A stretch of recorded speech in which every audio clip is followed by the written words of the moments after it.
Howdy y'all, Fuzzy Biker. We started our day in Colorado. I'm sorry, Utah. Made our way over here to Colorado. And we are now in Dinosaur Park, National Park. And I'm not even gonna try to show the grandeur. It's absolutely amazing. You know, we've just been in the park for just a few miles of it. But anyway, the motorcycles, Royal Enfield Himalayan 452. That's the hot rod. I've got over 300 miles, and here's another one right here. Silver and black, the Himalayan Salt over yonder. That's the one I'm riding. Just gorgeous machines.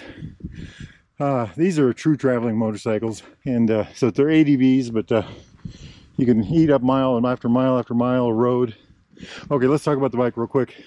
Royal Enfield's Himalayan 452 is a brand new model. It's characterized by it's an ADV type bike, and it's got this brand new 452 cubic centimeter engine in it. Liquid cooled, puts out about 40 horsepower, about 30 foot-pounds of torque. That's about 40 newton meters, I believe. Has a 6-speed transmission. Unlike the old Himalayan, which had that very clunky, very tractor-like engine and transmission, this one has a silky smooth 6-speed, which has just been a treat. I mean, just an absolute treat to run with.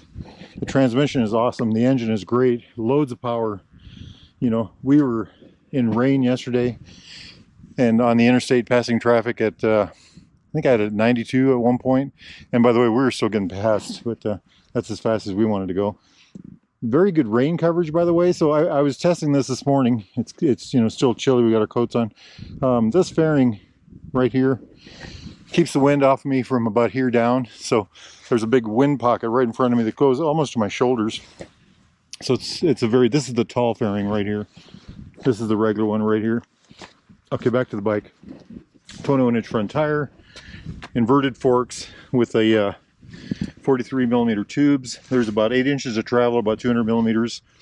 On the front there's a 320 millimeter disc brake, so that's bigger than the last bike. And that is also a dual piston bi-brake caliper. Very good brakes. I like the brakes on this one. On the rear we've got 8 inches of travel again with a monoshock, and this time we don't have that link sticking below on the bottom. So we've got about almost 9 inches of clearance. I think it's 230 millimeters of ground clearance on this bike. I'm not sure of the disc size here. It looks larger than before, and it's a single piston bi-brake caliper. Travels 8 inches on the monoshock, by the way, about 200 millimeters again. The back tire is a 140/80/17. By the way, the front is, I think, a 90/90/21. Seat height is, let me think about that one, 33 inches about, and that's 845 millimeters, I believe. I have mine in the high setting. That's the high seat height. You can lower this, I think it's about 3/4 of an inch. And I'll just say, my standard Himalayan, my 411, has a tall seat on there. I put a tall seat on it, and that is about 840 millimeters, or about 33 inches. This feels much lower, and I think the reasoning is there's a big narrow, you know, it's very narrow. This bike is very narrow through the middle. So when you sit on it, it actually doesn't feel that tall. The other thing is, when you get on the bike, the old Himalayan, you would really have to throw your leg up to get over this. On this bike, you just don't have that. The seat's flatter, so it's very good that way. Wheelbase on this is 1,510 millimeters, and I haven't converted that to standard yet, so I'll put that down below. Wet weight on this hot rod, it's about 10 pounds lighter than the last bike, so 430 pounds, or about 195 kilograms. Just a great little machine, great little machine. So our goal today is to burn up a whole mess of miles. We started in Utah. We're in Colorado now. We're going to go up back into Wyoming, and we might end up back in Colorado, and then back in Wyoming, and then into Nebraska. So we're going to be doing a lot of traveling, and this is really a good bike for that. The only thing this bike is missing for traveling that I can see so far is I have no luggage on this. Now, this is a demo bike that Royal Enfield has lent us. Both of these are. However, I'm not going to give this one back. I'm going to keep it. I'm going to ask them if I can just send them a check, because I've just had so much fun on it. But just check that thing out. So yeah, I think I'm gonna call this a traveling bike today. Today's video is gonna be Royal Enfield Himalayan 452 traveling motorcycle. I'll catch y'all at the next stop. Wahoo! Hey, we are not in Colorado anymore. What's going on? We had a little technical difficulty with the GoPro and the sound. Anyhow, back to the traveling bike experience. Is this a traveling bike? Well, I've got says 1,534 miles on this motorcycle. Means I've got over 1,400 on it myself. We did that, we did 1,250 in, I think, 49 hours, 48, 49 hours, something like that. This bike does travel. It travels very well. It does all kinds of roads, does all kinds of terrain. We'll get into that in a minute. Things that really jump out as far as making it a good travel bike. Start with the fuel tank. It's 4.5 gallons, I think 17 liters is what they claim. And just amazing range.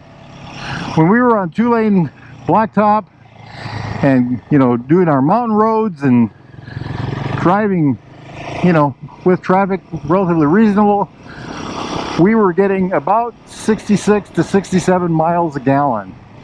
So with a 4.5 gallon gas tank, that's quite a feat. The reserve light, it actually has a gauge. Let me go down to that. Fuel range meter, so right now we've got 150 miles of range. When that got to about 0, we never actually got to 0. I think we got down to 3 miles once. We would pull it and fill it up, and we'd have about 3.6 to 3.7 gallons to fill it up. So at 0, there's probably 0.7 of a gallon to go. So it's got a heck of a range. So that makes it a good travel bike. Next thing would be the comfort of this motorcycle. It's very familiar to the new old Himalayan, to the 411, because of how your arms sit and how you actually sit on the motorcycle. But let's start with the seat. The seat on this one is much better than the 411 stock seat. I have a 411. I still have it. I rode it today, as a matter of fact. I put about 50 or 60 miles on it. And then I put what's called a seat concept seat. I put a tall, firm seat on it, and that made the bike fabulous. The seat on this new Himalayan 452 is very similar in shape, feeling, size as that seat is, as the seat concept seat is. So very good job there. It's a seat I'm familiar with. It's very comfortable. My riding buddy, he was on another Himalayan 452. He felt the same way. A very good, very comfortable motorcycle to sit on all day. We drove back across the state of Nebraska. Well, we started in Alliance actually. We left at 4 a.m. and we got to Iowa at between 11 and 12. So however many hours that is, with 2 fuel stops. And so we were on these bikes for an extended amount of time, and we were comfortable. So seating position, you sit with your, it feels like my knees are below my hips and my heels are behind my knees. It does feel, I've got the seat in the high position, it does feel like you're a little cramp on your leg room. But this isn't off-road, it's an ADV touring travel bike, it's made to go in rough stuff, so the pegs are up. If I could get the seat taller, at a later date, when I get my own, I would probably opt for a seat that was an inch or 2 taller if I could find it. As far as the handlebars go, I'm sitting here right now. They feel very similar to the old Himalayan. My arms are resting. I'm kind of reaching for the bar. I am leaning forward slightly. And I think I'm very happy with that. And the good thing about that is when I stand up, I'm literally over the bars. So if I'm in the rough stuff and I need my weight over the front tire, I can just stand up and it's right there.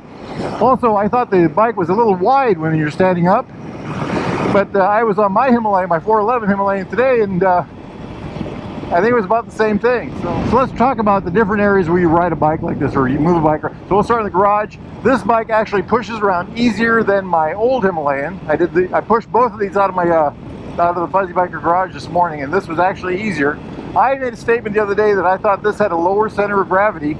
I'm going to kind of stand by that. We laid this bike on its side today on a lawn and picked it up and put it back down. We did that twice, and I don't think it was as hard to pick up as the old one was. I only had to pick the old one up once, but so I'm going to go with that. If it's not a lower center of gravity, then it's the new geometry, the way they've distributed weight. They've done something to make it so that it feels like it's got a lower center of gravity. It handles like it has a lower center of gravity. It works pretty darn well. So pushing it around the garage and in the parking lot, easy. No problems at all. It's kind of interesting. When you get going in first gear, you have to give it a little more gas than you did the old one just to get it moving. But once you get going, it has excellent control. Very good fueling on this bike. It's fly-by-wire now. So that's kind of an interesting thing. Once you're moving, it has excellent control, excellent clutch, works very well. You get on the city roads. I drove it a bunch in town, works great. We drove it on rain, we drove it on wet streets in the city, one of the little towns we were in, I don't know, Colorado or Wyoming or somewhere. Did fine. As far as two-lane blacktop goes, this thing is a dream machine on two-lane blacktop. I can't say enough good about it. We got to an area where we were going down, I think it was a 8% grade, I think it was in Wyoming, maybe Utah. And it said 9 switchbacks. They were doing mining there, so we were having a ball on these switchbacks. So just to add to the fun, it was a mining area. There was sand on the road in places, so we really had to watch that, you know. Then when we got on the interstate, we had this, I did probably 100 miles of interstate out of that 1,400 miles of running. It ran beautifully. We ran between Laramie and Cheyenne, keeping up with traffic, which was going pretty darn fast in the 90s, and the bikes ran fine. You know, they at high altitude, you know, in 6th gear, ran very well. Very happy with how the bike worked. Could this bike cross the state of Nebraska, which on interstate? That's 454 miles. I really think it can. I would like to do an iron butt on one of these. You know, I think it would do it just fine. Now, having said that, you know, we did drive across the state of Nebraska, well, from Alliance over, in one big shot. And the day before, we put over 500 miles on this thing. Also, I got invited out to Colorado again, and I think I will probably day ride that. That's 600 or 700 miles. I can't remember the exact number to where I'm going, Frisco. You know, this bike will do that comfortably, and we will take interstate and test it out. So it's a very good bike in that sense. Wind protection, I've got this high screen. That's considered a Royal Enfield high screen. There's a loop. If I just lean in a little bit, I don't know if you can hear it in the helmet, but the wind noise just goes away. So the wind's hitting me about chest height. My helmet is in the open air. I can feel wind on my shoulders, but just barely. So it's a pretty darn good fairing. I have not tried the bike with the low fairing. I'll let you know how that one works out. Next would be the mirrors.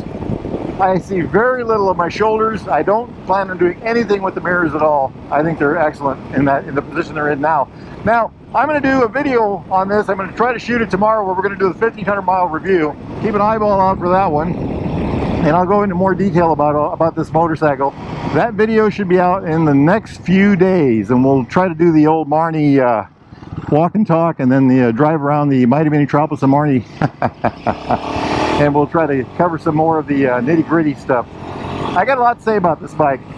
I am a fanboy of Royal Enfield. I love the company and I love their products, and this is one that has just been hit out of the ballpark. And once again, if y'all are interested in a motorcycle like this, a new or used Royal Enfield, look at this pickup. No trouble at all. Try it. Plastic finish bike of any type. Need parts, accessories, thingamajigs, doodads. Get yourself over to Baxter Cycle in the Mighty Minnetropolis of Marnie, Iowa. Those guys can help you out. Make sure you tell them Fuzzy Biker sent you. Now, it's a beautiful evening. I'm going to go meet up with some friends and go do some bike riding. Y'all do the same if you can. Wahoo! Yippee-yi-yay! Yippee-yi-yo! Down the road we go. Beautiful, beautiful machine.